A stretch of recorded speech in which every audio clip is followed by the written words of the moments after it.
Hello દોસ્તો, કેમ છો બધા? ગુડ મોર્નિંગ, જય સ્વામિનારાયણ, જય શ્રી કૃષ્ણ. તો તમે જોઈ જ રહ્યા હશો કે આજે અમારા ઘરે બની રહ્યા છે દૂધ પૌવા. શરદ પૂર્ણિમાના નિમિત્તે બનેલા હતા, પણ અમારે થોડો વ્લોગ શેર કરવામાં મોડું થઈ ગયું છે, તો એના માટે માફી માગીશું. અને વચ્ચે થોડા વિડીયો પણ લેવાના રહી ગયેલા, તો એના માટે પણ માફી માંગીશું. તો આજે અમારા ઘરે એક પ્રસાદી રૂપે દૂધ પૌવા બનેલા છે, અને અમે આમ જોઈએ તો 2 વર્ષથી આ પ્રસાદી બનાવતા હોઈએ છીએ, પણ આ વર્ષે વિચાર્યું કે ચાલો તમારી સાથે સરસ મજાનો એક વ્લોગ શેર કરીએ. તો તમે જોઈ રહ્યા છો કે આ દૂધ પૌવા માટે અમે ઘણું બધું દૂધ લીધેલું છે, અને દૂધ છે 40 લીટર. જુઓ, અહીંયા અમે 40 લીટર દૂધ લીધેલું છે, અને આ રીતે તપેલામાં ગરમ કરવા મૂકી દીધું છે પહેલાં. તો દૂધને એકદમ સરસ રીતે ગરમ થઈ ગયું છે. જુઓ, દૂધ ગરમ થવા માંડ્યું છે, અને વચ્ચે આ રીતે હલાવવું પડશે, કારણ કે નહીંતર નીચે બેસી જશે અને પછી એની સ્મેલ આવ્યા કરશે. તો દૂધ ગરમ થાય ને પછી કેસર નાખી દીધું છે. જુઓ, અહીંયા મેં નાનું કેસર લીધું હતું, અને આખી ડબ્બી કેસરની અંદર નાખી દીધી છે, અને એકદમ વ્યવસ્થિત રીતે એને મિક્સ કરી દઈશું. અને જેમ જેમ દૂધ ગરમ થશે, જેમ જેમ ઉકળશે, એમ કેસર એનો રંગ છોડતું જશે, અને સાથે એની સુગંધ પણ સરસ મજાની છોડશે. આ રીતે હલાવતા રહેવું પડશે. અને જુઓ, દૂધ ગરમ થઈ ગયું અને એક ઉફાળો આવી ગયો પછી મેં આમાં નાખી છે ખાંડ. મેં 40 લીટરમાં 6 કિલો જેટલી ખાંડ નાખી હતી. આ રીતે ખાંડ એને નાખી દેવાની છે તમે. અને હા, દૂધને એક ઉભરો આવી જાય પછી જ ખાંડ નાખવાની. ને 40 લીટરમાં 6 કિલો જેટલી ખાંડ નાખી દીધી, અને હવે જો દૂધે ગરમ થવા માંડ્યું છે. તો દૂધ જેમ જેમ ઉકળવા માંડે તેમ એને કરતા રહીશું. અને સાથે જો અહીંયા બીજું પણ કામ ચાલી રહ્યું છે, ડ્રાય ફ્રૂટ્સ કટિંગ કરવાનું.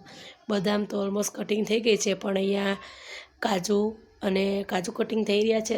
સાથે ઇલાયચી છે, જાયફળ તો અહીંયા નથી, પણ જાયફળ છે. આ બધાનું પણ કામ ચાલી રહ્યું છે. તો જો આ બાજુ દૂધ પણ હવે ગરમ થવા માંડ્યું છે. જુઓ, સરસ મજાના ઉફાળા લે છે દૂધ. અને આમ તો બધા એમ કહે છે કે દૂધ પૌવા બહુ ન ઉકાળવાના હોય, પણ દૂધ જેટલું ઉકાળે એટલું સારું લાગે. તો અહીંયા દૂધ ઉકળે, અને સાથે ડ્રાય ફ્રૂટ્સ પણ કટિંગ કરેલા નાખી દઈશું. અહીંયા ચારોળી નાખી, પહેલાં બદામ નાખી હતી, હવે નાખી ચારોળી, અને સાથે મિક્સ પણ કરી લઈશું. ડ્રાય ફ્રૂટ્સ થોડાક ગરમ થાય ને તો સોફ્ટ થઈ જાય, અને એ ડ્રાય ફ્રૂટ્સ ખાવાની પણ મજા આવે. તો અહીંયા સાથે એક વખત મિક્સ કરી લઈશું.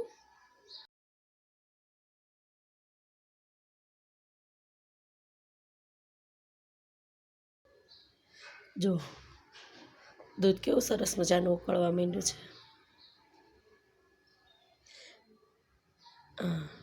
અને અહીંયા પેલી કાજુ નાખું છું, એનો વિડીયો મને લાગે છે કે રહી ગયો છે ઉતરવાનો.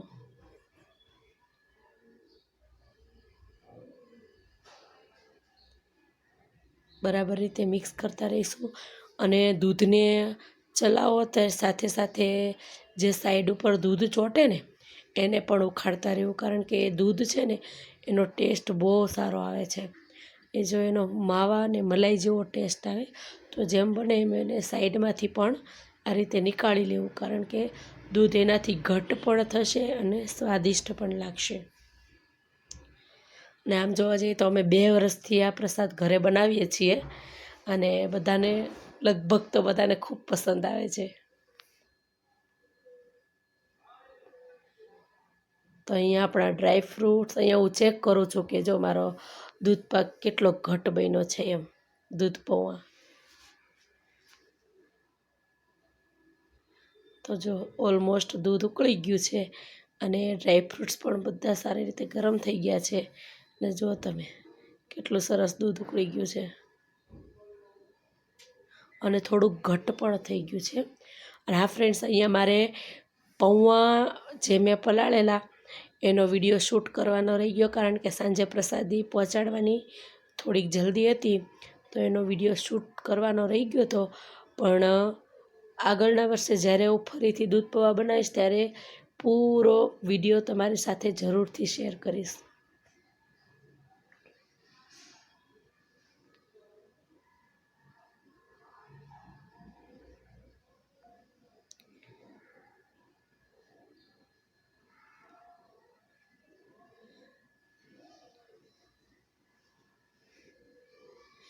અને હા, અમારી ચેનલ પર આવા જ સરસ મજાના આગળના વિડીયો આવતા રહેશે. દિવાળી સેલિબ્રેશન આવે છે તો એના પણ વિડીયો અમે તમારી સાથે શેર કરીશું.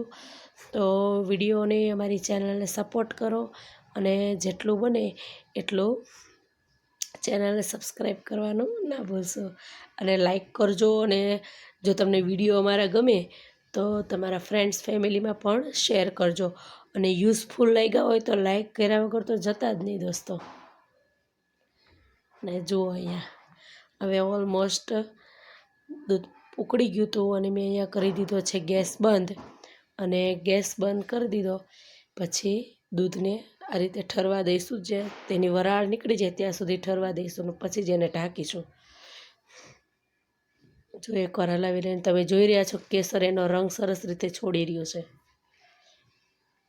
1-2 વખત આ રીતે હલાવી રાખો, થોડીક વાર હલાવો ને તો એની વરાળ બધી નીકળી જાય તો જલ્દીથી ઠરે.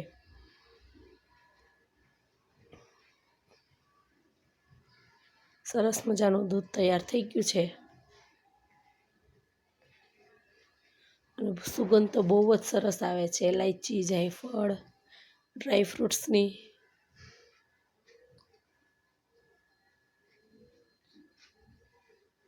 આ જુઓ, ગેસ બંધ કરતાં થોડો ડર લાગતો હતો પણ એમનામ બંધ કરી દીધો.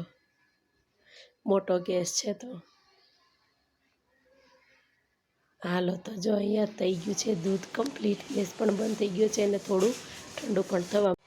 મિત્રો, આજનો અમારો આ વ્લોગ વિડીયો તમને કેવો લાગ્યો એ અમને જરૂરથી બતાવજો. અને આમ તો મારો આ ફર્સ્ટ વિડીયો વ્લોગ છે તો આ રીતે અમે શેર કર્યો છે. પણ હવે આગળથી દિવાળી સેલિબ્રેશનના અને ગામડાની લાઈફના સરસ મજાના વિડીયો તમારી સાથે શેર કરવાના છીએ. તો અમને સપોર્ટ કરવાનું ભૂલતા નહીં, સબસ્ક્રાઈબ કરવાનું તો બિલકુલ નહીં ભૂલતા. લાઈક કરજો અને ભૂલચૂક થઈ હોય તો માફ કરજો અને સપોર્ટ કરતા રહેજો. આવજો.